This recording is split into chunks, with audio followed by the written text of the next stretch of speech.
I decided to find ways I can make money. You could partner with a brand to help sell their items for them. And whenever you sell it, commission comes in.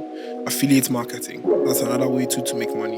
And one of the ways that came up was to make videos online. I never knew that was a thing. I never thought that you can make videos online and make money. I never in my life. That's interesting. That was a thing. I read somewhere online that if you want to be good at something, or if you want to keep on doing something, or get addicted to something, do that thing consistently for 28 days. Just 28 days. Repetition. Every day. You know, repetition is the power of all mastery. And that, you know, that process that it took you 5 years, many people would have given up.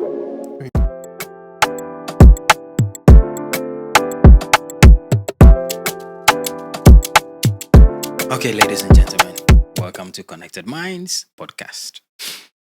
And today, I'm having a conversation that is dear to me because it's connected with health and tech. And everyone that knows me knows that I love tech. And everyone that knows me knows that I'm a pharmacist. Now, today's conversation with Delppy, we're going to delve into how he started this whole tech stuff and how his health condition has helped him to capitalize on all those creative things that he does with people's technologies that they've developed. And I welcome you to Connected Minds podcast. Thank you. Thank you so much, Derek. But what was your upbringing like? So, I'm a first sibling. We're two, myself and my kid brother. And we're basically four in the household. My mom, my dad. Luckily for me, both of them are still alive, and we're almost every time together. So my upbringing generally was mostly based on them and how they wanted us to be. You know, your mom is like, don't go here, don't go out. You're not supposed to be outside. Go inside. You have friends you want to play with. They're like, nah, get back inside. Go and take your book and read. You know, that kind of upbringing, like always strict. They're very religious people too. They believe in God, and then they want to instill, they did actually, they instilled the fear of God in us. So when it comes to being at church when it's required, you have to be there. When it comes to morning devotions, we're doing that until recently. That has been a bit of a dilemma because everybody has gotten busy. But as a child, we always did something like that. And then we were brought up in a way to be kind, right? I don't know if I'm supposed to say this, but I come from a place where some days there was nothing. Yeah, we only had to close our eyes and hope something would happen, right? And you'd realize that your only hope is God, right? So I've had that belief ever since, thanks to my mom, my dad, instilling that, you know, power. I don't know if it's a power or something. Like, it just gave me the belief that, you know. But why do you think you're not supposed to say that? Because I remember my upbringing as well, where there are times where the cheapest meal we could have was banku in the morning, banku in the afternoon, banku in the evening. It starts the following day as well. Because all we had to do was, when we get that banku, you know, mom will grind that pepper. Yeah. And then one in Chinam, Charlie, we go chop. Yeah. Yeah. You know, so, and it's good. That's humble beginnings. Yeah, very humble. It humbles you. Yes. And sometimes I wonder how my kids' life would be without them seeing all those things. You know the funny thing? I'm thinking that I went through that was hardship until my mom starts telling me what she went through. My dad starts telling me that they had to survive on only cassava like for an entire month. So my dad's favorite food is fufu. He doesn't eat anything else. Like, he eats other foods, but he's so into fufu. Like, he can eat fufu in the morning, in the afternoon, in the evening. It's just because that's how he has been trained, right? And in their time, there was nothing. And then, fortunately, I don't know if I say fortunately or unfortunately, for them, they met the 83 com, or how they call it. So they had to move to Nigeria, right? So they moved to Nigeria. They were part of the batch that moved to Nigeria and were pushed out with the Ghana must go back thing, yeah. So they had that experience. So they've seen worse, you get it. What I understand is, if you have parents who have that kind of experience, right, they know how life looks like. So they make sure that they groom their children in every way possible to avoid things like that. I'm going to be honest, my dad has nothing. My mom, same. But But because of the little they have, right, they make sure they invest it in us no matter what. They would always try their best. Even if it's my mother's mouth, right, like they say it, she'll take it out for us. You get it. So these are parents who were so keen about themselves, about their kids, that they would always, every time, make sure that their kids are are are in the best position possible than even they are. You get it? Because there's that hope that, I mean, I've taught my kid to be kind. I'm trying to make sure he's the best out there, even though I don't have some. I'm just hoping, right? If the kid is in the right mindset, if they get to somewhere better, they will be happy and proud to at least see their kids in that position, knowing that they were the ones, or they were the stem or the roots for that, kind of glory or grace. So that's been that's been the thing with my parents, and even up to now, they Yeah. still do that. Touching. You know what they say that hard times creates I think good men. Exactly. So some of the things that we've been through, and anytime someone comes on the show and then we talk and then they talk about a certain type of hardship that Yeah. they've been through, Yeah. I begin to reminisce on What you have been through. what I too. have been through Yeah. as well. Because as you say, mom and dad have nothing, and I used to have. I'm not saying had, right? But then they gave us everything. And then one of the things that we must also understand is that what mom and dad had was all they had, Was and what that's they had. all they gave us. So we shouldn't put too much expectation on them. Because, when we are young, we think, oh, dad has got it all figured out. Steve. That has got to give you money. That chop money. I'm asking you money. Like, why can't you give it to me? You're an adult. Yeah. You're a parent, and we expected them to have it. And I'm sorry to the parents and what we did to them, because we made them feel as if they were failures. But when you grow up and then you start having your own family, that's when you realize that that road is tough. Yeah. But with that upbringing though, then how did you get yourself into tech? So let me give you a brief story. My mom always wanted to be able to provide things for me, right? But she couldn't. You get it? My first smartphone, I bought it myself. Most of the technological devices that as a kid, I wanted to get a brakes device. Like, brakes, right? I was so eager to get that Game Boy, those things. They couldn't get me one. There's something they couldn't. But I had the zeal for things like that. And it was until level 100, first year.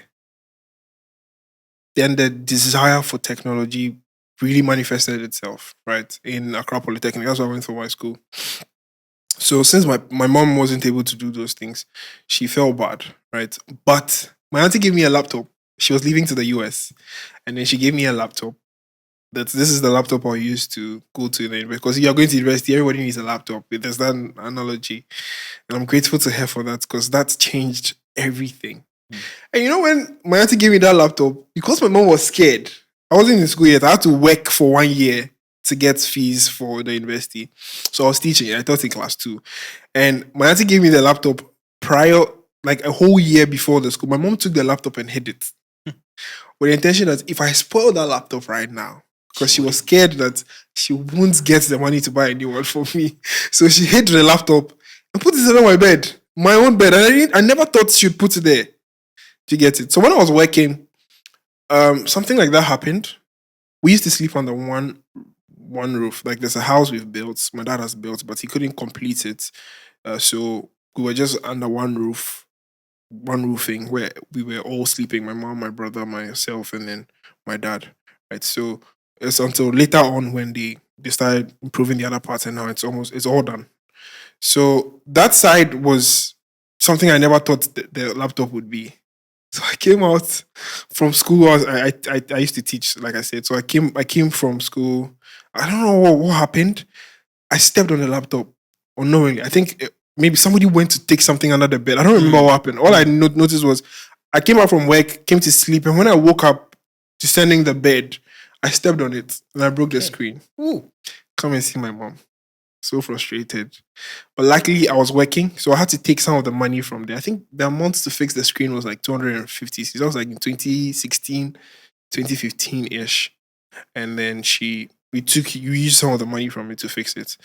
Ever since then, I told myself that I'm going to do as much as possible to not put my mom in such a situation again because of how bad she felt about the laptop getting spoiled. She was so frustrated because look at it this way: she wasn't frustrated just because the laptop was spoiled.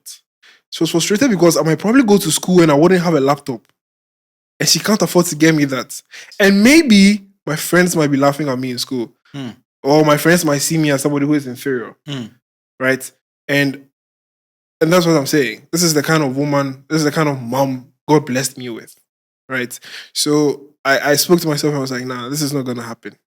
This is something I don't want to see itself repeating again. So fast forward, we went to school, level 100, and then before then, while I was teaching at, there was a guy who was very good with laptops. He was changing people's Windows operating systems for them. I asked him to teach me. He said he won't teach me because he does it for a job. Like he'll do it and then he'll charge you. So I just was working with him every time. Then low key learning. He didn't know I was learning, even though he was doing it because he's always doing it in front of me. But he didn't want to teach me, so I had to learn on my own. Then I used it on my laptop, the same laptop my auntie gave me. Right. Changed the operating system. First time, worked perfectly. Then I took it to school. So in school, everyone comes to me for problems with their laptops. Surprisingly, I wasn't even that good. But because I did that thing, everyone comes to me like, oh, my laptop is doing this. Can you help me with it? My laptop is breaking down. Can you help me with it? I want to close my laptop and still have the screen active. Can you help me do that? That was when I found the power of YouTube.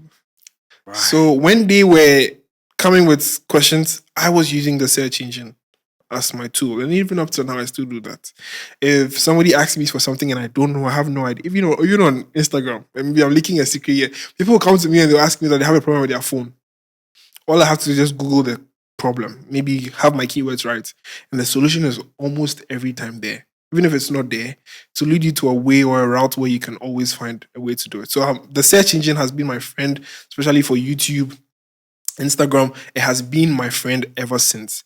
And funny enough, after all of that, because school pressure was so much on me, I was doing laboratory technology. We're doing like 11 subjects or 11 courses in a semester. So it was a lot. I decided to find ways I can make money, right? With the thought of, I want to change my mom's future. I want to change my mom's life. So ways I can make money online. And one of the ways that came up was to make videos online. I never knew that was a thing. I never thought that you can make videos online and make money. I never in my life. That's interesting. That was a thing, right? So YouTube was an example. I was like, okay, cool. And maybe I'll send you a link after here. Yeah. The first video I did was how to close your laptop and make it and keep the screen on. Because people wanted to close their laptop and still listen to music. They wanted to close their laptop and maybe there's a video playing or something. They want to listen to a podcast or something. And they were coming to me in class. So I made that video, posted it there, that anytime somebody asked me that video again, because it was too repetitive, I'll just send it to them. That way, I started learning how to edit videos and how to shoot them. But I wasn't shooting videos then because I was only screen recording my laptop. So basically what I was doing was screen record, edit, upload to YouTube. And I didn't really care. Because, and there's one thing, if anyone is going to YouTube or start creating content, they should understand. When I read the article online, the highlight of that article was, you will definitely make money out of this if you're consistent and you don't give up. Because what you need to do is to understand that it's long term. The rewards might come in a long term. So I put it at the back of my mind, okay, let me just do it as a hobby, right? As a helpful hobby. Instead of, I like tech, so let me just use that side. Because people ask me, why are you not talking about laboratory stuff? Why are you not going to something you're learning? I'm just doing that because my dad probably wants me to be a science student or something. So I'm just using that as a career path, but not something I'm deeply, deeply passionate about, right? So yeah, we went into doing videos on that, and then I contacted a friend of mine who surprisingly, we're in the same class, had knowledge about making videos. He had the thoughts. He knew how to make videos already. And I was like, Charlie, let's collab. Let's work together on this channel. We started making videos from there. Started talking about technology, and then it took off years after. It was like 4-5 years after the channel was established. But yeah, that has been the journey. My, should I say, future habits and trying to help people in class, and my auntie giving me that laptop changed everything. God bless you, Auntie Abana. God bless you, man. And what? 5 years after the first content, 5 that's when years. you guys actually realized the channel blowing up. So the channel didn't actually blow up. We decided to adapt, and then it took Right. off. Right. So It's crazy. we moved from making long form to reels and TikToks. And that's one of the things as well. You know, people don't understand the power of consistency and repetition, you know, showing up every time. And that a lot of the things that you're going to do, even if it's simple things as going to the gym to work out, to build muscles, repetition will Just make it repeat happen. it. Just keep repeating it over and over and over Yeah. and over again. Yeah. I mean, how did we learn our ABC? Repetition. Every day. You know, repetition is the power of all mastery. And that, you know, that process that it took you 5 years, many people would have given up. 2017. Yeah. Yeah. Many people would have given up. You've done a great job. Thank you. You know, like I was saying, that if we think that content creation is at its peak now, wait until your children have children. Yes. You know? That statement actually hits me. Yeah. Wait until your children have children, because that's when this thing is going to fly, because we still have a big chunk of generation who don't understand tech, like my parents and their parents. But then after some time, all those generations are going to wipe away. And then every individual on earth is going to know about solid technology and operate by it. And that's the time all this content that you're creating is going to fly, Yeah. because you would have left them there if you're still around. Right? Yeah. You know? Yeah. Yeah. That's true. Now, there were a few things that we were speaking about, which is when talent meets business. Which is, so now you love it, you enjoy it. It's an amazing hobby.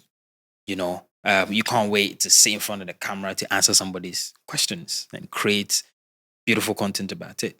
But then how do you actually monetize that content? 2, 3, 4, so many ways actually. With YouTube, for instance, we know we have AdSense where YouTube actually pays you to every month, depending on your threshold. If you have over $100, and that's based on the number of views, the CPM. Too much technical stuff, but just have a lot of views, and if you're monetized, you're rest assured that you get money at the end of the month. At least if you have $100 in there. So that's one way. Unfortunately for us, the other social media platforms like TikTok and Instagram don't pay here in Ghana, but Facebook does. So Facebook also has the AdSense feature, but their system is also different. But the other way, which is much more heavier than what YouTube actually gives you, because YouTube's one is not consistent. I mean, if you haven't gotten a number of views yet, you're not getting money, is brand sponsorships or brand deals. So there's a point where you get the numbers, and then the brands want to market their stuff through your platform. So all you need to do is to talk about the product. And they ask you, oh, how much will you charge for this product? Give them your rates, and you're good to go. And that way you get something from them. So I mean that's the major way. Then selling digital products or selling a product itself. So if you're somebody who has, let's say if you're a fashion influencer, right? You're a fashion content creator, you make stuff around fashion, you can channel that into selling outfits. You don't necessarily have to sell outfits. You could partner with a brand to help sell their items for them. And whenever you sell it, commission comes in. Affiliate marketing. That's another way to make money.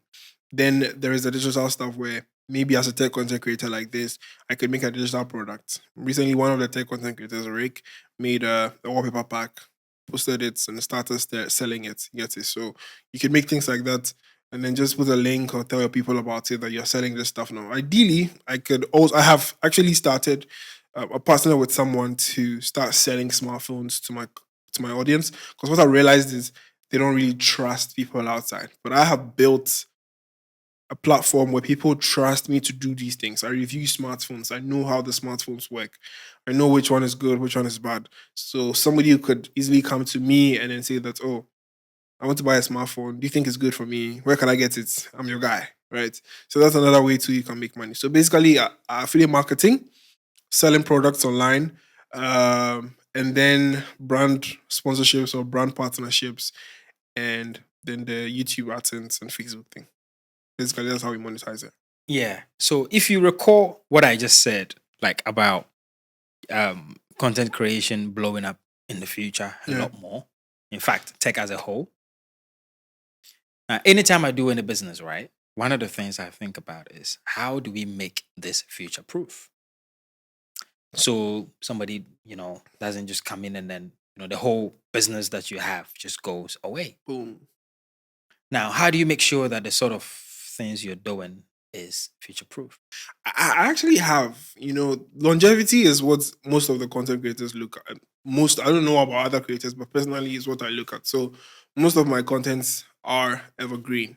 For instance, there's a video on YouTube I did like 2 years ago, and up to now, it still fetches me money. Not too much, but if YouTube is supposed to pay me, that video is like more than half the percentage of the reason why YouTube gives me money, right? Because of how evergreen it is. So I'm mostly focused on evergreen stuff to make sure that it stays for long. It has to have value that even if people from newer generations come, they would always go back to look for it, right? This laptop video thing, I mean, it's not fetching me money, but if somebody wants it, they'll go looking for it. The video I'm talking about was a video about a smartphone, Huawei devices. You see, when Huawei migrated from the Google thing to their own stuff, people were finding it difficult to move their contacts. But people are still buying Huawei devices. They're not going to stop. And as a result of that, it gives people the chance to come online to find how they can migrate their contacts. Quickly did a video, and up till now, since the ban till now, it gathers a lot of views every time. I I've see. made some tips on how you can use your WhatsApp account, like some WhatsApp tricks and things as well. Everybody uses WhatsApp. Every new student out of SHS will download WhatsApp. So everybody is trying to use WhatsApp at the point. So if there's anything they need, immediately they search for anything related to WhatsApp. They would have that video pop up. That video too is doing well. There are more videos, some I don't even remember. But the goal is to make sure you're making evergreen content. And even though now I'm not focused on that, I still, in the future versions where I'm quite comfortable enough to talk freely about these things, I would love to do more evergreen content. Like, for instance, why your batteries, why do batteries have this maximum capacity? Why don't you have to charge your smartphone when it's fully charged? Like, these are content people will be searching for, not now, but in the coming future, people would like to know these things.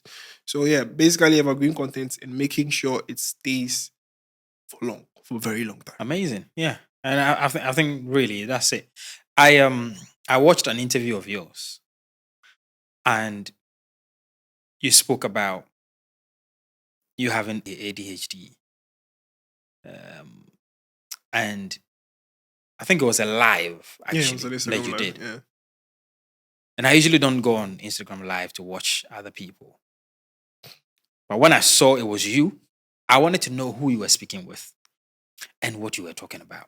And as soon as I click on it, I think I came at the right time. As soon as I came, it was you talking about ADHD. Yeah.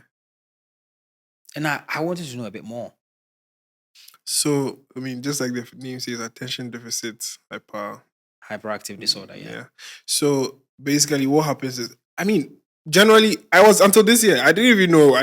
I was that way because most of the things I was doing, like talking to you now, I realized I'm phasing out. You know, where am I? What's happening? What did I want to say? I've forgotten myself. It became too much, became so rampant and often. So I had to question myself. Then, I had to see the psychiatrist to make sure everything was. And me talking to you, my parents don't know about this. They haven't heard about it because I didn't want to bother them with it. But basically, what ADHD is everybody and how theirs is, but generally, what happens is your attention becomes shorter or smaller. You tend to forget things more often. And this is not a diagnosis. I'm not diagnosing anyone here, but you end up forgetting yourself a lot. You end up finding it difficult to do things you would usually do freely. You find yourself procrastinating a lot too as well. These are some of the symptoms that I gathered. And there are some other ones. There's something known as RSD too that comes with people with ADHD. You become emotionally like there's so much, right? But basically, it's all about your attention and how. smaller it becomes. I feel like recently the amount of content we consume as well has an effect or has a factor. I'm not a doctor, but I feel like because now you go onto the internet and everybody's making like 30 seconds videos. Initially, we would all like to watch like a full YouTube video, but now you can't even sit through a full movie and watch all of it without having to fidget on your phone or get lost in the movie and then rewind it back to see what happened here, then proceed. You get it. So I feel like all of these things are factors that are affecting us. And some people might think ADHD is not real. It's not a thing because everybody gets to forget things in a while. But I personally think that it's actually real. And as I've been diagnosed and taking care of it as well, it's something that it has. I personally wouldn't advise anyone to take drugs to fix it. You get it. You can always try and then keep yourself in sharp focus. Do things that will keep you in focus, right? And yeah, basically, I'm probably digressing, but that's basically what ADHD is. When you are sitting in a conversation with a pharmacist and then you are telling people that they shouldn't take drugs for it. No. So And that's then- not the point. and then I'm thinking to myself, yeah, you need medication, you know? And then you're like, nah, I don't think so. I mean, there's a point. Right? I tell you what, even in conventional medicine style, Mhm.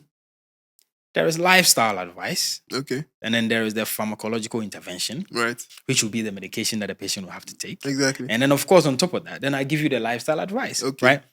So what you recommend is that people who have been diagnosed Yeah. should strictly go with the lifestyle. No, I'm not saying they should strictly go with that. Right? Or they should I'm do just some saying they herbal shouldn't medicine. rely on the Herbal drugs. medicine. Superior. But I'm not saying they should not take the drugs, right? They shouldn't rely solely on it. You get it? Yeah. You're a pharmacist, Yes. right?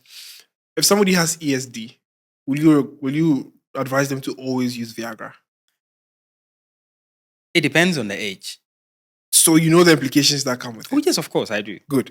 That's the same thing I'm saying. You know, you don't necessarily have to adapt to the drugs alone, right? Take the drugs. Yeah, See, it's prescribed for you. It's true. It's true. Except that there are certain medical conditions that if you don't take the drugs, and you don't make the lifestyle changes and you don't monitor the condition, you can actually die. I'm not saying don't take the drugs. You can I'm take it. not saying ADHD can make you die, but I'm talking about obviously certain not. conditions. Yeah. You know, certain conditions. But I think you have a point there. Me personally, I don't promote. I'm probably not supposed to be saying this because I'm a pharmacist. I'm not a pro medicine. It's Yeah. just what I happen to do. Yeah. And I think the advice you're giving is fine. If there are other things you can do, other ways you can do to make yourself feel better, Exactly. you should certainly do that. But I'm guessing based on that, you haven't taken any medication. You're saying to yourself, nah, I have I'm not never. taking. I mean, the only medication I'll probably take is water. And I drink water a lot. I could take gallons of water in a day. Somebody was like, that's the reason why I'm tall or something about my eyes. Yeah, like, Well, I'm gonna drink a lot of water then. Water doesn't necessarily make you feel tall, but it's one of the coolest factors, right? Anytime I feel like, so you put measures in place. I have a sticky notes, right? Or I have my notes, my diary. Anytime I try to do something because a video idea pops up, I'm thinking about how I'll shoot it because I don't script. So if you see me in my room, you feel like I'm a mad person. I'm always talking. Like, how would I deliver this video? This is one of the best mobile apps you've ever come across. I'm practicing how I'd say the video before, in front of the camera, before I sit in front of the camera and then talk. And this is something that if I don't pen down, if I don't write it down, in the next 1 hour, I wouldn't remember what I was talking about. I wouldn't even remember the topic. And I'll be scratching my head trying to remember, say, what was that about? I know I said I'll make a video. What video was it? Yes. So if you see my phone, the Samsung notes, because I'm with my phone a lot. And I don't really like typing on my phone, like typing notes on my phone. It's something I'm not a fan of. But most of the time, because I'm on my phone, I keep it in there. Then when I get to a place where the diary is, I write it down. So maybe coming to this place right now, I have some video ideas. My phone is the one closer to me. So I type it in there. Then when I get home, in my diary, straight forward. So the diary is almost full safe. Because I write everything down. If I'm supposed to see something script word by word, I write it down. Even though in the video I might not say the same thing, I'll end up not saying the same thing, but it will be similar. So that's one thing I do. Make sure that if the idea comes up, write it down. I jot it down just to keep track of it because that helps me remember what I'm supposed to say. Then other measures like things that will make me remember stuff. So sometimes I put my phone somewhere and I don't remember where I put it. This happens to almost everybody. This is not ADHD, but with with ADHD, it's sometimes it's terrible. Like you completely forget yourself in the space. So I intentionally put my phone somewhere, and then when I'm putting it down, I tell myself that yes, this is where I put it. I remember. Then I go and do whatever I'm supposed to do. Then it helps me remember that I said this at this point, at this place. So let me just go back to the place. Should I blow your mind? Blow me. You know what you just said? Sometimes, I tell myself I'm putting this pen here. And this is where I'm putting it. At least you remember. I will still forget. I definitely have ADHD. So the environment makes me remember. Right. Like, I'm not so far from the place. I try to recall, where have I been? Right? I've been here, I've been here, I've been here. Let me go look for it. And majority of the time, 100% of the time, I might not find it. And my brother is always going to help me find it. Yes. So it's like, it's one of those things. But hopefully these are measures, as somebody, you come to identify the problem and then you tell yourself that, yes, you remember, right? So you try and figure it out, fight it, and then, try and fix it and correct it. You get it? Because you don't want it to get to an extreme point. You don't ignore it. Like you're saying, if you want to go to the gym, focus, practice, consistency. Make sure you're doing it over and over again. I always started a podcast talking about the reading stuff, which we'll get into in a bit. I wanted to say something. I read somewhere online that if you want to be good at something, or if you want to keep on doing something, or get addicted to something, do that thing consistently for 28 days. Just 28 days. I don't know how true that is. So when I was a kid, I was in class 5. I didn't like reading. I was like, okay, let me just go to the library, pick a book, read the book every day. If I finish the book, pick another one, read it. Do the reading thing for that 28 days. And it worked.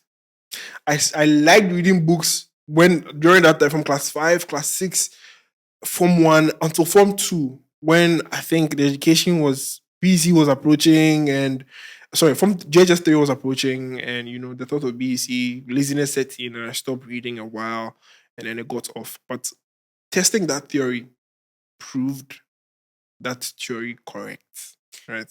It works like magic. Have you ever been the kind of guy where you go to a gym, right? And then you see this guy who's hench.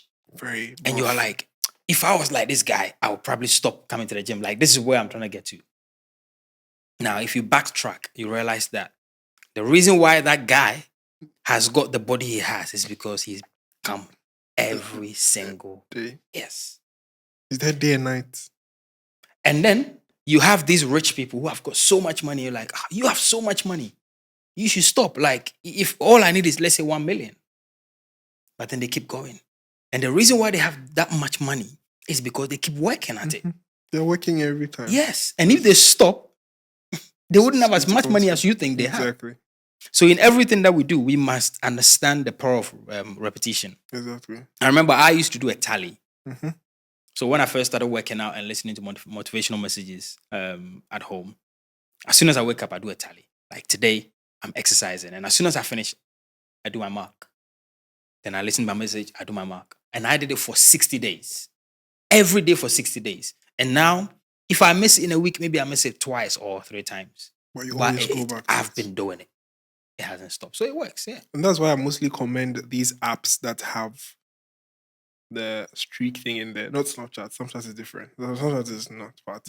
But with the YouVersion Bible app, for instance, for those of you who are mostly religious, you realize that there's a streak thing in there. So anytime you open your Bible, it gives a streak of you coming to the Bible today, tomorrow. And if you don't, all the streak goes off. That's very good. So if you're somebody who doesn't read your Bible a lot, it will ginger you to read your Bible because you want to keep that streak. You will do it unknowingly.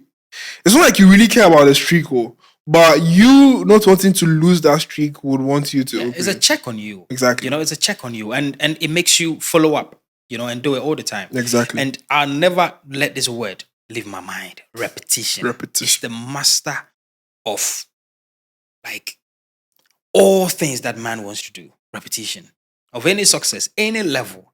Because if you show up today and you don't show up tomorrow, you're not gonna see anything. Yeah. You know. So I think there's a quote that says that whatever the case is, just show up every day. Yeah. Just show up. Just dress up and show up. Yeah. You know? Wow. I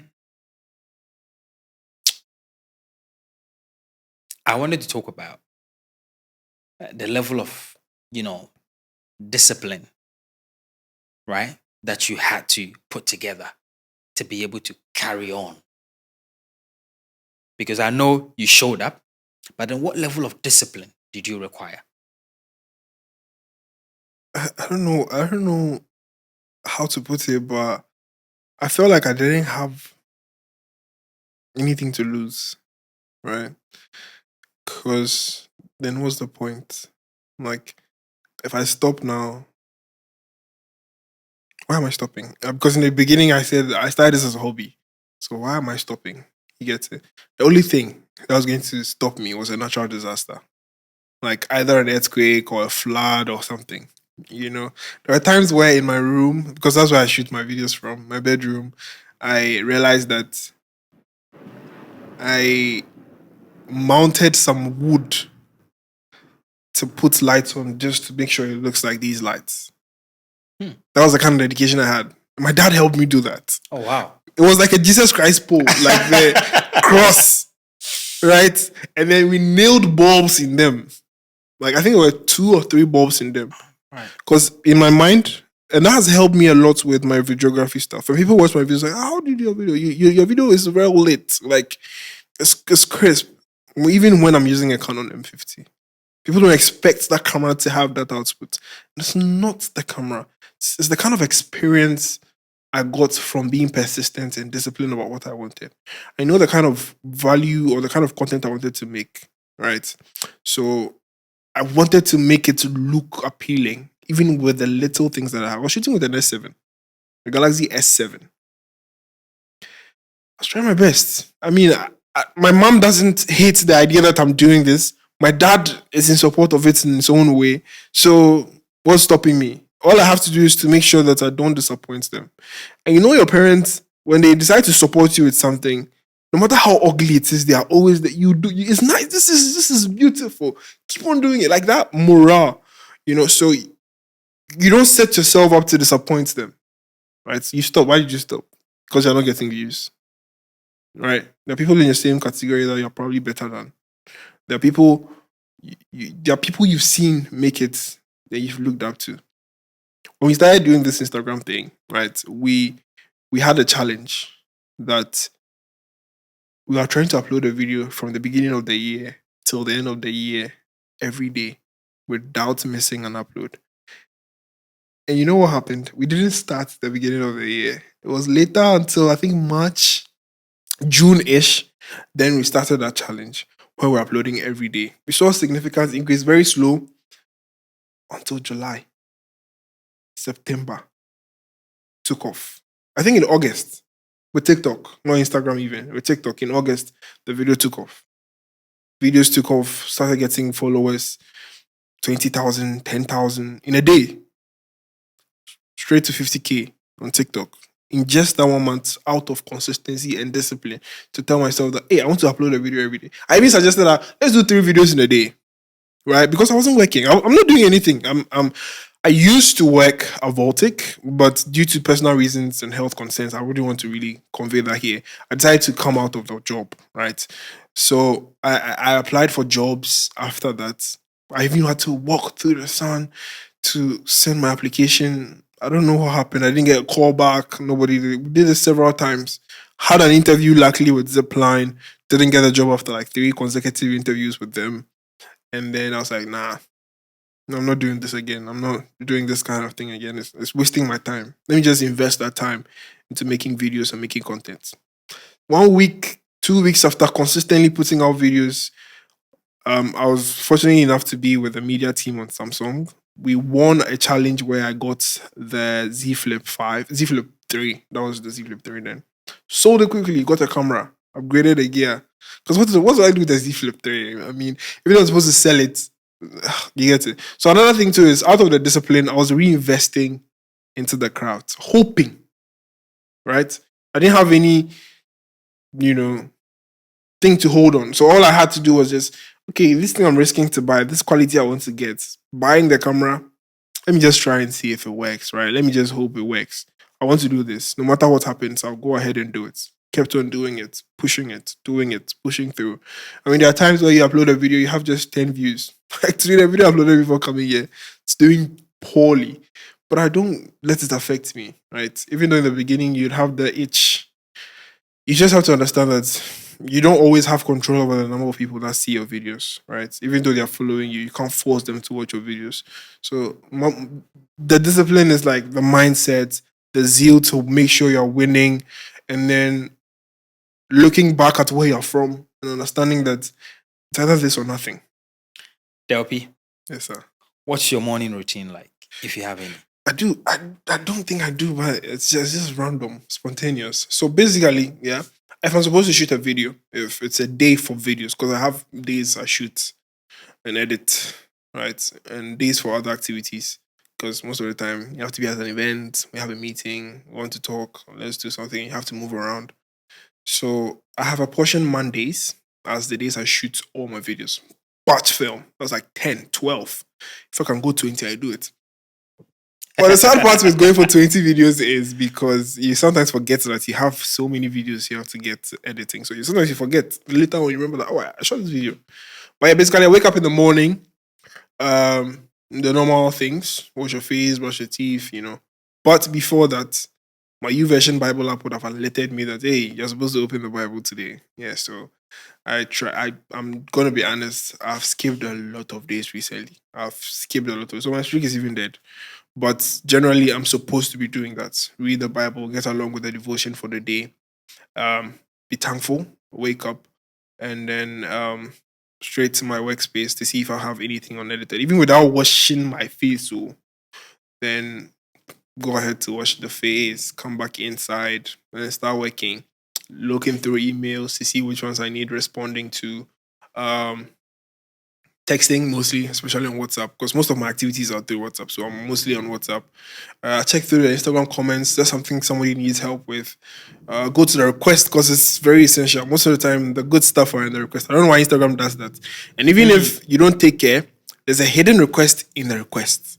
Okay. Yeah, so I check through all of that. But mostly what's in the hidden request are sexual people who have created groups they've added you to, those OnlyFans, unnecessary stuff. So those things are mostly deleted right after. But yeah, that's it. Sometimes I forget to take breakfast. And that's a bad habit. But it works. It works for you. Yeah, most of the time I don't take breakfast. Yeah, most of the time. I just eat like once or twice in a day and then I'm done. And so Yeah. basically focused on the job, the work, talk to friends for a short while, then continue. So yeah, sometimes I had to, like last 2 days, like I had to stay through the night to edit the video because I had to push out 3 videos at once, one YouTube, 2 Instagram reels. So I had to make sure I was doing everything possible. Most of the time, and people think it's weird because I don't go anywhere. By 4:35, I'm up. Okay. The latest or I've been asleep is around 8. I woke up at 8. I think even though I was not really well, I was just tired. But 5:36. If I wake up at 7, I feel like I've delayed so much in bed. Yeah, so 4:35, my eyes are open, lying in bed, and then probably planning and plotting. Planning and plotting. Yeah. So yeah, basically that's the routine. It's not routine. It's spontaneous. Right. There are days I just wake up and I'm really just, I have to be somewhere, so I'm going. Right. So that's so like sometimes you may do them, sometimes you I not don't. do them. Yeah. It happens as well. I think you mentioned this book when you were speaking about Rich Dad Poor Dad. Yeah. That was the second book I ever read. Awesome. Second book I ever read. And it was amazing. Like it was such an eye-opening experience. Yeah, to read that book because Kiyosaki is a genius. Yeah. I still follow him. I still have a game actually that he made called Cash Flow Quadrant. Oh, no, I had again. So every now and then I play with my family. Yeah, it teaches Oh you how yeah, to the buy game in the stocks. book. Yes, Yeah, yes, yeah, yes, yeah, yeah, yeah. yeah. It's I a whole think. board game. It's like Monopoly. Oh, okay. Yeah, it's really very useful actually. Very Wow. useful. Where you write the stocks you bought, like instead of just playing I need to get normal some. Monopoly. They Yeah, have yeah, it in the stores. yeah. Check on Amazon. You can get Alright. it. Yeah, Cash Flow Quadrant. Gosh, bro, Yeah. okay, But thank you so much for this conversation. bro.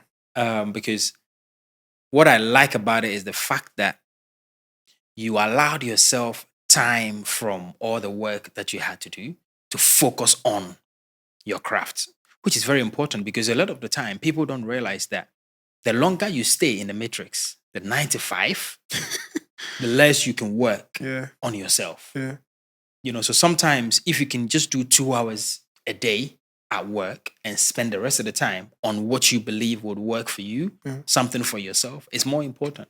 Exactly. Yeah. So thank you so much. Thank And you we too, appreciate brother. this.